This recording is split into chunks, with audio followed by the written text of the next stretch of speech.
আচ্ছা, আমি পিঁপড়াদের গল্প থেকে অনুপ্রাণিত হয়ে একটি বিকল্প বার্তা দিচ্ছি, যেটা পড়ে শোনাতে পারি। ছোট্ট পিঁপড়াদের জীবন থেকে আমরা শিখি ঐক্যের শক্তি। তারা একসঙ্গে কাজ করে খাদ্য সংগ্রহ করে, যা আমাদের সমাজের জন্য একটি উদাহরণ। একসঙ্গে থাকলে যে কোনো কঠিন কাজও সহজ হয়ে যায়। তাই আসুন আমরাও একসঙ্গে কাজ করি এবং একটি সুন্দর ভবিষ্যৎ গড়ি। এটা কি আপনি শুনতে চান?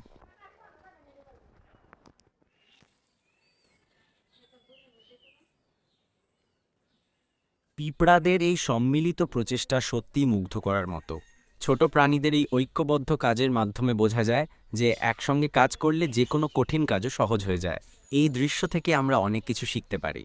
আপনি কি মনে করেন এই ধরনের ঘটনা আমাদের জীবনেও কোনো পরিবর্তন আনতে পারে?